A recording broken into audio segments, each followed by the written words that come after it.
ministère qui œuvre au quotidien pour réconcilier les cœurs et les esprits pour un Mali uni et indivisible. Le comité de suivi et évaluation de la mise en œuvre des recommandations des Assises nationales de la refondation à la rencontre du Haut Conseil des collectivités qui est appelé à disparaître dans la nouvelle architecture de refondation du pays, Bemba Sibi nous fera le point. Mal incurable, la drépanocytose fait des ravages au Mali. Plus de 10 000 enfants naissent par an avec la maladie dans le pays. Pour soulager la douleur des malades, les autorités maliennes mettent à leur disposition gratuitement l'hydroxyurée. C'est quoi, Koumba Sissé nous en dira un plus. La chronique judiciaire de ce jeudi est consacrée à l'erreur judiciaire. Quand est-ce qu'on peut parler d'erreur judiciaire et en cas d'erreur judiciaire, quelle procédure adopter? Garibou Pérou nous en parlera. En sport, Isaac Chenou nous fera le tour de l'actualité sportive avec la Copa América 2024, le championnat d'Europe des nations de football 2024 qui se poursuit en Allemagne et le championnat d'Afrique d'athlétisme Cameroun 2024. Quant à la leçon de sport, elle nous édifiera sur le jury de départ en athlétisme. Voilà pour le sommaire, dans un instant les détails. Mesdames et messieurs, bonjour et bienvenue à la première session d'information de Radio Mali. Je vous le disais dans les titres, en 3 de l'investiture du président de la transition, le colonel Assimi Goïta. Gros plan dans ce journal sur les activités du ministère de la Réconciliation, de la Paix et de la Cohésion nationale, un département qui a changé d'appellation après la décision des autorités de la transition de mettre fin à l'accord pour la paix et la réconciliation issu du processus d'Alger en janvier dernier. Ce ministère a participé à l'organisation du dialogue intermalien pour la paix et la réconciliation nationale, une initiative présidentielle dont l'objectif est de permettre aux Maliens de s'approprier le processus de paix. Le ministre en charge de la réconciliation, colonel-major Ismaël Ouagui, appelle tous les Maliens, groupes armés et autres partenaires à s'inscrire dans la dynamique de paix et de réconciliation nationale. Plus de détails, c'est avec Siaka Konati. Le retour de la paix et de la stabilité au Mali est l'une des priorités des autorités de la transition, d'où la création d'un département dédié à cela. C'est une première. Colonel Ismaël Ouagui, ministre de la Réconciliation, de la Paix et de la Cohésion nationale. Le changement proprement dit a commencé quand le colonel Assimi Goïta a pris la présidence de la transition le 7 juin 2021. De ce jour à aujourd'hui, soit 3 ans après, il y a beaucoup d'activités d'action qui se sont passées au niveau du Mali, tant en termes de réforme, mais aussi en termes de refondation. Et le ministère de la Réconciliation n'est pas resté en reste. Donc, déjà le premier changement fort, c'était le changement même du nom du département. Initialement, c'était le ministère de la Réconciliation nationale. Avec ce changement, c'est devenu le ministère de la Réconciliation, de la paix, de la cohésion nationale, chargé de l'accord pour la paix et la réconciliation issu du processus d'Alger. Donc déjà, le décor était placé avec une initiative forte et avec une volonté forte de montrer au peuple, à la communauté internationale, quel est l'attachement de ce pays à la paix, puisque c'était la première fois qu'on parlait de paix au sein des départements, et aussi quel est l'attachement pour trouver la solution à l'épineuse problématique du Nord dans le cadre de l'accord. Et c'était la première fois aussi qu'on désignait clairement un département qui devait prendre en charge l'accord. Dans le passé, ça n'a jamais été fait. Le département a à son actif l'élaboration d'une stratégie nationale de la réconciliation assortie d'un plan d'action, l'institutionnalisation de la Semaine de la réconciliation organisée du 15 au 21 septembre de chaque année. Autre acquis, la tenue à Kidal du comité de suivi du défunt accord issu du processus d'Alger. C'était la première fois que nous avons pu organiser un comité de suivi de l'accord qu'on appelle communément CSA au niveau de la région de Kidal, au niveau de la région de Kay et beaucoup d'autres à Bamako. Vous vous souvenez que avant l'avènement de la transition, il était très difficile pour les membres du gouvernement de se rendre à Kidal. Et chaque fois que les membres du gouvernement devaient se rendre à Kidal, c'était de trouver des accords avec les mouvements signataires. Avec l'avènement de la transition, la mise en place du cadre de concertation intermalien et surtout le fait qu'on ait donné des places aux mouvements signataires au sein du gouvernement, ça nous a permis de se rapprocher et ça nous a permis de se déplacer dans la région de Kidal pour s'enquérir des réalités et voir réellement comment ça se passe et voir quelle est la situation des populations et qu'est-ce que l'État peut faire pour le bénéfice des populations dans la situation actuelle.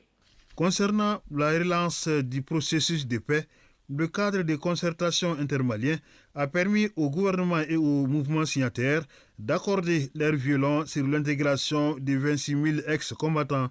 Mais les deux parties ont eu des divergences de vues sur la mise en œuvre de certaines dispositions, notamment celles qui ne respectaient pas les principes d'intégrité, de souveraineté et de laïcité du Mali. Donc le problème qu'on a eu dans le processus de mise en œuvre de l'accord, c'est vraiment le fait que le gouvernement, de façon systématique, a refusé la mise en œuvre de toute disposition qui donnait des germes de séparatisme et autre chose. Donc c'est à partir de là que nous avons compris que les mouvements signataires tels que la CEMA, la coordination des mouvements des Azawad, n'étaient pas forcément dans une dynamique d'État unitaire. Parce que s'ils étaient dans cette dynamique, il y a certaines dispositions qui n'étaient même pas précisées clairement dans l'accord. C'est leur interprétation qui a fait qu'on puisse avoir des difficultés. Ce qui fait qu'à partir de là, ils ont commencé à poser des actes pour mettre le processus en retard et accuser le gouvernement de mauvaise volonté, alors qu'en réalité, le processus n'était tout simplement pas en train de partir en leur faveur.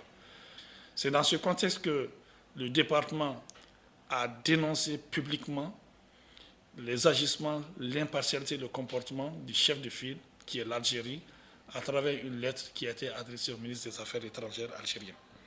Aussi, un autre acte fort du processus, c'est quand les mouvements signataires ont suspendu leur participation dans le processus de mise en œuvre de l'accord, et dans la foulée, le gouvernement aussi a suspendu le paiement des indemnités et des primes. Et résultat, les autorités de la transition ont mis fin le 25 janvier 2024 à l'accord issu du processus d'Alger et à l'initiative du président de la transition, colonel Assimi Goïta. Il a été organisé le dialogue intermalien pour la paix et la réconciliation.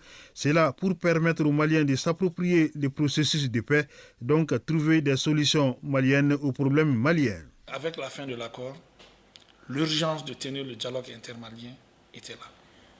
Parce que le dialogue intermalien se veut comme une prise nationale de l'accord, mais aussi une prise en compte des difficultés et incompréhensions issues de l'accord, avec un résultat incroyable. Un certain nombre de recommandations en sont sorties, et parmi les recommandations, le ministère de la Réconciliation a une grande partie des recommandations, et la plupart de ces recommandations s'inscrivent dans le cadre de la suite de l'accord. Il y a eu un plan d'action sur instruction du président de la transition, un plan d'action qui a été proposé au niveau du gouvernement par le ministère de la Réconciliation.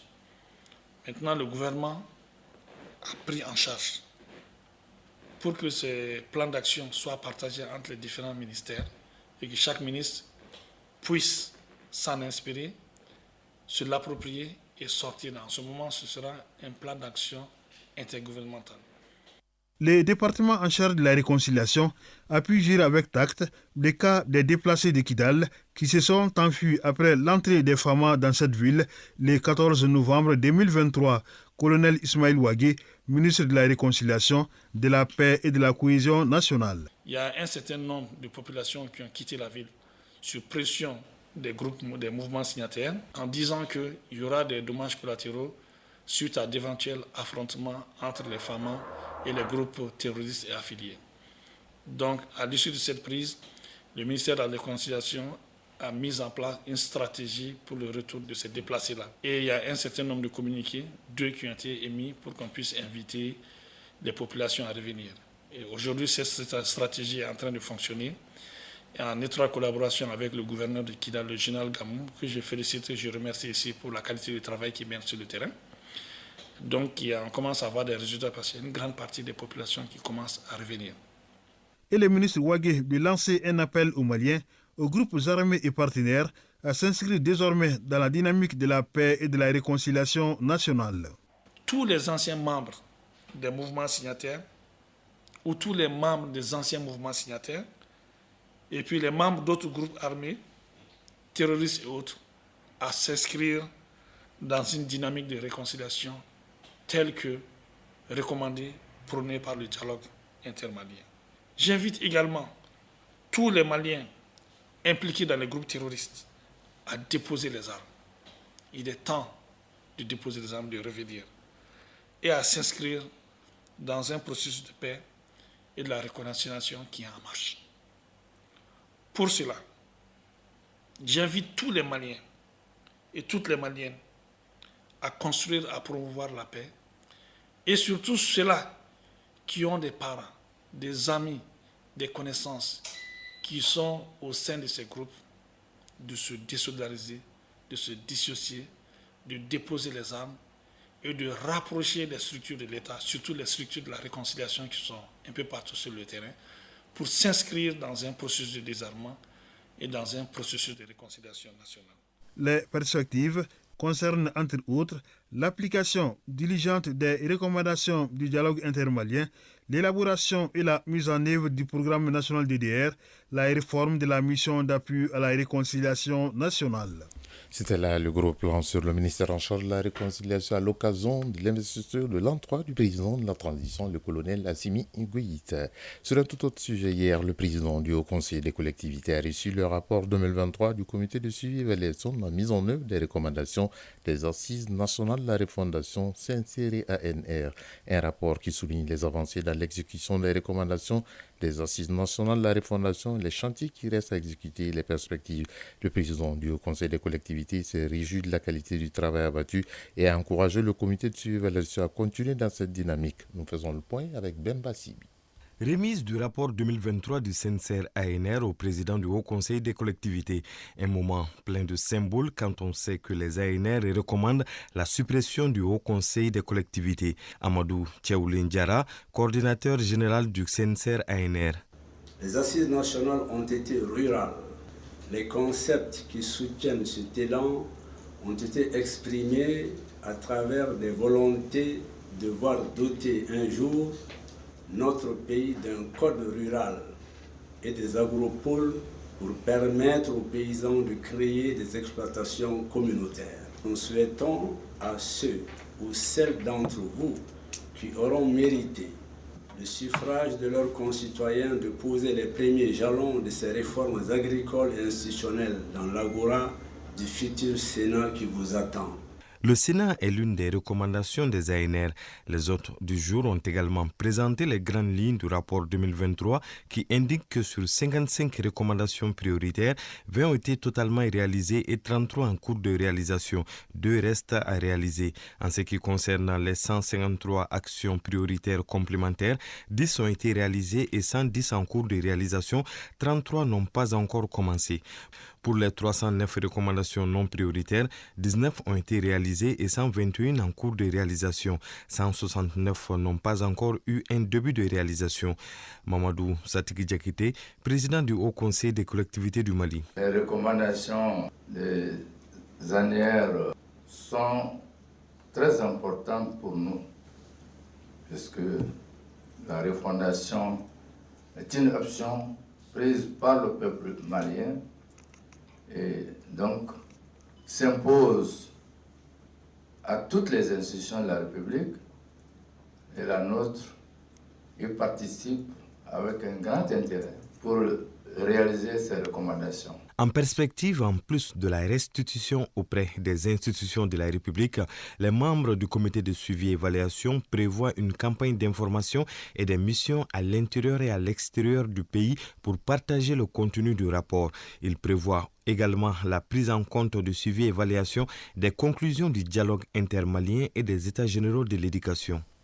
Célébration hier de la 6e édition de la Journée mondiale de lutte contre la drépanocytose. Chaque année, plus de 11 000 bébés naissent au Mali avec la drépanocytose. Cette année, les autorités ont mis l'accent sur le dépistage néonatal, un espoir pour l'amélioration de la qualité de vie des drépanocytaires.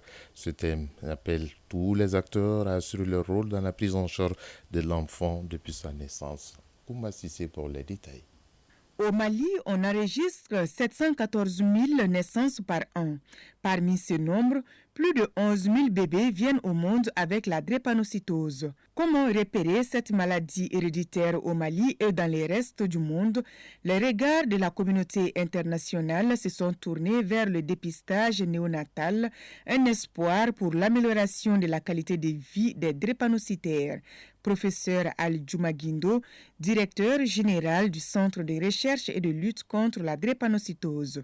La drépanocytose étant une maladie incurable, l'alternative la plus indiquée à ce jour consiste à détecter très précocement les malades afin de les inscrire dans un programme de suivi régulier, d'où l'intérêt de ce dépistage néonatal. Nous avons aujourd'hui le centre la possibilité de mettre à disposition de nos malades une molécule très importante en matière de prise en charge des complications drépanocytaires. Cette molécule, c'est l'hydroxyurée. Très peu de pays sont capables de mettre cette molécule à disposition de leurs malades. Et le Mali, grâce à l'appui du gouvernement et de nos partenaires, nous avons réussi à mettre cette molécule, ce médicament, gratuitement à la disposition des malades. Et c'est le seul médicament aujourd'hui qui permet de soulager et de donner un confort de vie aux drépanocytaires. Le nombre de drépanocytaires augmente chaque année. À la date d'aujourd'hui, le CRLD a recensé plus de 17 500 patients. Abdoulaye Keïta, conseiller technique au ministère de la Santé et du Développement social. La drépanocytose est une source d'hospitalisation et d'absentéisme scolaire à cause des crises douloureuses. Véritable problème de santé publique à dimension médicale, humaine et sociale, la drépanocytose est donc reconnue comme telle par les instances internationales. À ce titre, elle nécessite la mise en œuvre des stratégies de prévention et de prise en charge spécifiques et durables. La Fondation Orange, l'un des partenaires clés du Centre de recherche et de lutte contre la drépanocytose, a offert un lot de médicaments d'une valeur de 5 millions de francs CFA pour appuyer le centre. Samba Ndiaye, représentant de la Fondation Orange. Depuis plus d'une dizaine d'années, nous appuyons le centre à travers des dons de médicaments pour soulager un peu les patients drépanocytaires qui sont des démunis. Il y a des antidouleurs, il y a des réactifs, il y a plein de médicaments, des antalgiques aussi. Les laboratoires d'analyse et de recherche, les salles d'hospitalisation sont quelques unités visitées par les participants en cette journée mondiale de lutte contre la drépanocytose au CRLD. Actualité hors du pays en Afrique du Sud, le président Cyril Ramaphosa a prêté serment pour un second mandat. La cérémonie s'est tenue depuis le bâtiment présidentiel à Pretoria, la capitale économique du pays. Devant les officiels et ses partisans, le président Cyril Ramaphosa a promis le début d'une nouvelle ère pour la nation arc-en-ciel. Vladimir Poutine, le président russe, est en Corée depuis 2 jours où il a été accueilli par le président Kim Jong-un. La Corée du Nord et la Russie ont signé plusieurs accords de partenariat, notamment importés sur une défense mutuelle en cas d'agression de l'un des deux pays. Aux États-Unis, incompréhension au sommet de l'État après des propos du Premier ministre israélien Benjamin Netanyahou qui a publié une vidéo dans laquelle il accuse les États-Unis d'entraver leur livraison d'armes à l'État hébreu. Juste après cette publication, un porte-parole de la Maison-Blanche a réagi en déclarant, je cite, « Nous ne savons vraiment pas de quoi il parle le Premier ministre israélien ». Fin de citation. Pour sa part, le secrétaire d'État américain Anthony Blinken a réagi sur l'ancien Twitter X en écrivant « Israël aura tout ce dont il a besoin ». Et puis au Liban, dans une allocution télévisée diffusée hier, le chef du Hezbollah libanais Hassan Nasrallah a prévenu qu'il n'y aura aucun lieu sûr en Israël si une guerre de grande envergure éclatait. Une prise de parole de Hassan Nasrallah qui intervient sur fond de crainte d'un embrasement lié à la guerre dans la bande de Gaza. Il a aussi indiqué que les effectifs du Hezbollah libanais dépassent largement les 100 000 hommes, précisant que les ressources humaines dont il dispose sont suffisantes même en cas de guerre totale.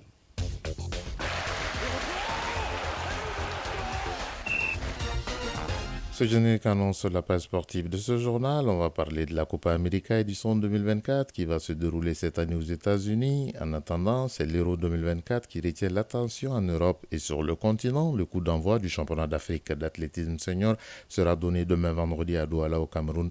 Le Mali participera avec 5 athlètes. Le point de l'actualité sportive, c'est avec Isaac Chenou.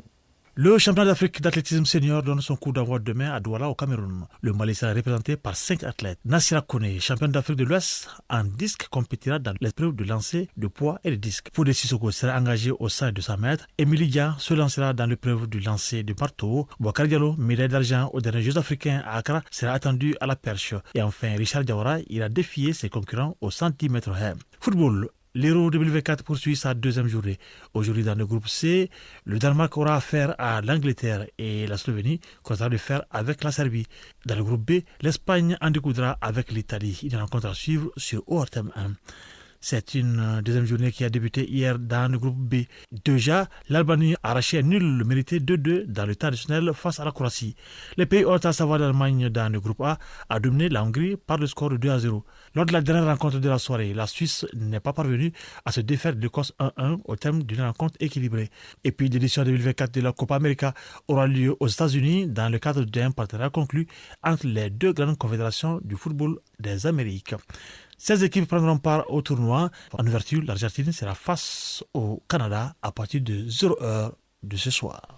L'Argentine de Lionel Messi, très attendue dans cette édition après le titre de champion du monde il y a 2 ans.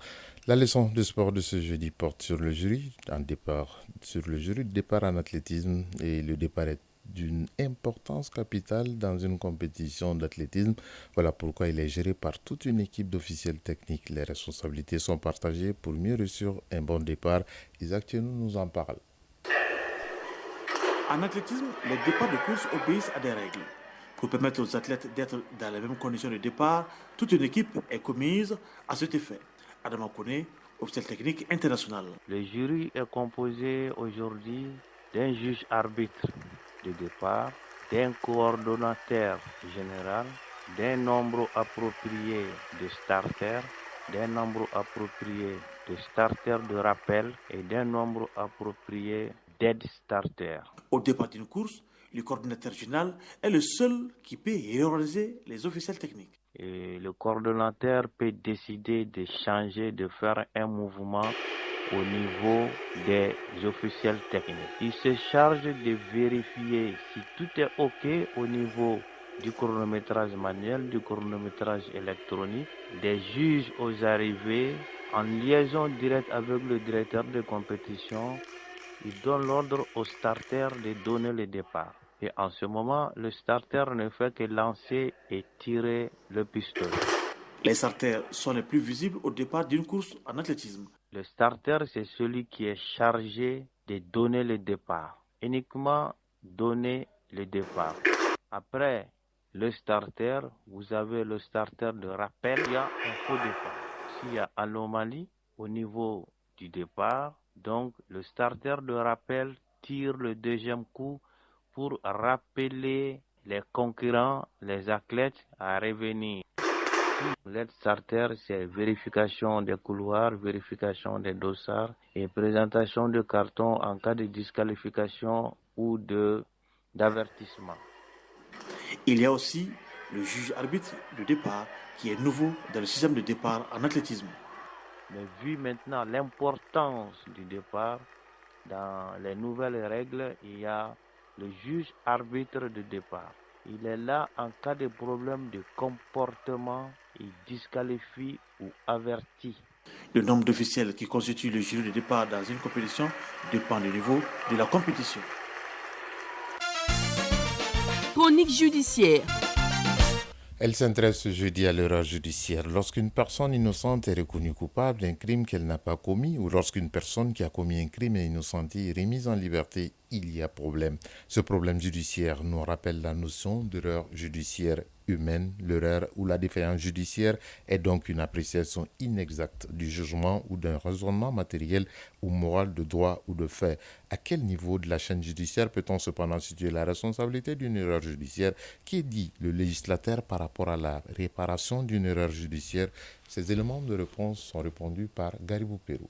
Arrêté, placé en garde à vue, en détention provisoire ou même condamné par erreur est un fait déplorable. Puisque déplorable, il faut donc situer la responsabilité. Dire le droit et le juste devient ici une mission délicate. Dr Nyana Korodao, enseignant-chercheur. Une erreur judiciaire est une appréciation inexacte du jugement et ou du raisonnement matériel ou moral du droit ou du fait. Qu'est-ce que cela veut dire concrètement? Le législateur a défini le vol à travers l'article 252 du Code de procédure civile qui dit qu'est qualifié de vol la personne qui soustrait frauduleusement la chose d'autrui. À travers cette définition, on se rend compte qu'il y a deux qualifications. Vol qualifié qui équivaut à un crime et le vol simple. Si, par exemple, par erreur, le juge fait une mauvaise interprétation des faits, en qualifiant le vol qualifié de vol simple, on parle d'erreur de fait. Et si la qualification est exacte, mais l'application de la règle des droits ne suit pas, on parle d'erreur des droits. La victime de l'erreur judiciaire peut être condamnée par son propre fait. Par exemple, en voulant aider un parent ou un conjoint, elle s'auto-accuse. Pour faire disculper l'autre, il ne peut pas parler d'erreur judiciaire. Parce que l'erreur judiciaire est son propre fait. Donc il faut que l'erreur judiciaire soit indépendante de ses agissements. Le fondement de la responsabilité, c'est la faute. Il faut l'existence d'un préjudice, de la faute et le lien de causalité avec le dommage causé. La cause de l'erreur connue, la responsabilité située, il impose à la justice une réparation. Dans ces cas de figure, notre appareil judiciaire ouvre plusieurs voies de recours. La réparation peut concerner l'indemnisation. Il faudra entendre par indemnisation la réparation pécuniaire des dommages causés à la victime de l'erreur judiciaire. Et cela est pris en compte par l'article 552 du Code de procédure pénale, qui dit qu'un innocent condamné injustement à l'issue de l'arrêt ou du jugement de relax ou de condamnation peut demander réparation. Et la restauration concerne la réparation des souffrances causées à la victime. Et il faut entendre par restauration la présentation de simples excuses. Ça va également du pardon, comme au dédommagement matériel ou à la réparation symbolique. Et c'est la prise en compte de l'indemnisation et de la restauration qu'on pourra parler de réhabilitation intégrale. Et cette réhabilitation intégrale est prise également en compte par le Code de procédure pénale malien dans les articles 222 à 236 du Code de procédure pénale. La réhabilitation intégrale, que vaut cette réhabilitation par exemple pour celui ou celle qui a perdu emploi, mariage et connu le rejet de la société au nom d'une erreur judiciaire? Le terme réhabilitation intégrale sous-tend la volonté du législateur à pouvoir réparer les torts causés par la justice. Mais il faut reconnaître également que la réhabilitation intégrale ne saurait en aucun cas être complète ou totale, dans la mesure où cet affront social, ces souffrances causées à la victime ne pourraient en aucun cas s'effacer totalement. Innocentée ou reconnue non coupable, la victime de l'erreur judiciaire se retrouve brisée dans sa chair et dans son âme. Même réhabilité intégralement, il passe le reste de sa vie ancien locataire de prison. Voilà, c'était là la chronique judiciaire qui met un terme à cette session d'information qui vous a été présentée par Ousmane Dao, mise en onde, Soumaïla Diarra, mise en ligne, Cheikh Abdelaziz Koulibaly. Le prochain rendez-vous avec l'actualité, c'est à 13h. Mais gardez vos positions d'écoute. Dans un instant, Moussa Koulibaly sera là pour les avis et communiqués. Bonne journée à toutes et à tous. Chacun de nous ne peut être une étoile, mais tâchons de briller pour éclairer là où nous sommes. Tout le plaisir a été pour nous de vous servir et à très bientôt.